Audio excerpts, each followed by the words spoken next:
Hi guys, Pigmoon here, now with another video. Hey, today, after the last few videos, and I suggested that the Tejas should be cancelled or scrapped, wow, there's so many comments and negativity. Everybody claims I hate India. Hey, I'm telling you now that I don't hate India. I'm just telling you the hard truth. If you cannot accept the hard truth after so many years, I don't know, man, how you wake up every morning. Next, so after looking through all these the research material and the online, I realized that hey, I found a bigger elephant in the room, the Su30MKI. Today we will just list 3 of these faults that this MKI is facing, and why this aircraft is always AOG, lots of them, and the percentage. Okay, let's start. AOG, aircraft on ground. This is what a lot of these Su30s are going through. The Su30MKI or Su30 Modern Mizirovani Komencheski Indiski is the export version of the Su30. This is a heavy fighter bomber made by the Sukhoi Corporation in Russia. It is considered, like I said, in the heavy class, where large armament carrying capacity is the main selling point for this aircraft. So again, we are looking at it. It is not an air superiority fighter. It is a deep strike aircraft. So this Indiski or Indian configuration at one glance makes the MKI variant the most advanced, supposedly within the Su30 variant fleet, and even more advanced than the Russian ones. Until I think the SM or the soon to be introduced a new version. It has a digital fly-by-wire system, flight control system with a thrust vectoring control through titanium nozzles at the end of the AL31 FP turbofan engines, and it supposedly makes this a very capable air-to-air air-to-ground fighter. It has an advanced phased array radar, not yet AESA yet, so it's still generation 4+. You can call it a 4++, and it has an extra long range due to a high fuel carrying capacity. This allows the MKI to supposedly dominate the airspace between India and PRC, and this is where at the border bases. This is where they are based to address the I would say the ill-perceived PRC threat.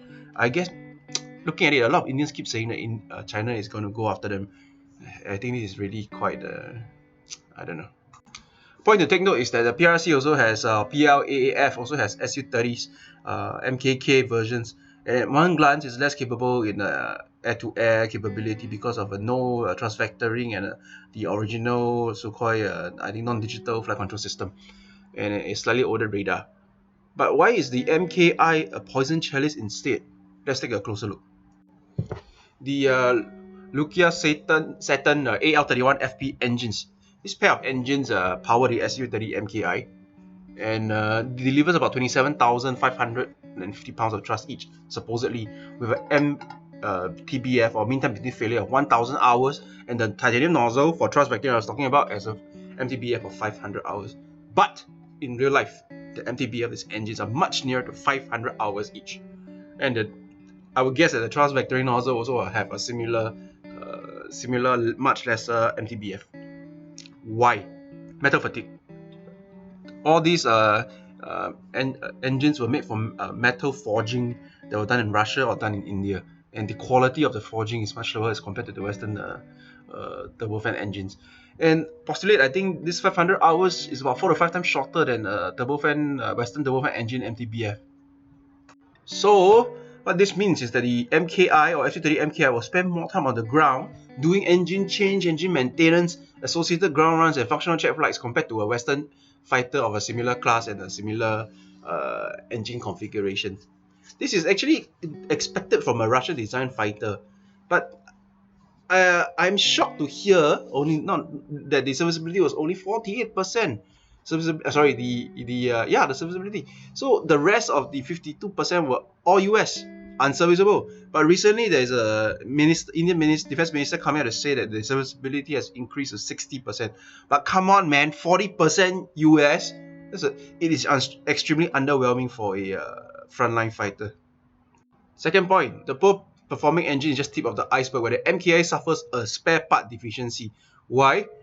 They were sold the aircraft by the Russians, and a classic Russian sales tactic is they'll promise you a lot for the aircraft, but this is when you sign the contract, the spares are not in order. So the spares train for this aircraft MKI is extremely throttled literally, where they will squeeze the Indians for every last bit of their money. And again, where HAL is manufacturing the later trenches of the aircraft, and they must use Russian-only materials and imported.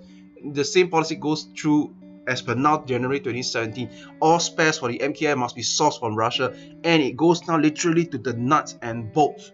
None can be sourced internally or within India. So I don't know. I seriously wonder why HALIF will accept such draconian terms. Are they so experienced, or they need to close online because IAF has no capability, or I don't know, other unmentionable practices? What do you think? Let's say if you have a car and it's imported from Europe and you cannot buy anything locally, must import every single item. There is a news on stating that they have signed a contract to ease this spare part deficiency train with Russia. That's only very recently, these 2 days. But I guess it's only a stopgap. It will recur again. So lastly, another big question mark is the EW package that was supplied with the fighter. It is a known fact that the MKI's RWR does not really function and is always unserviceable.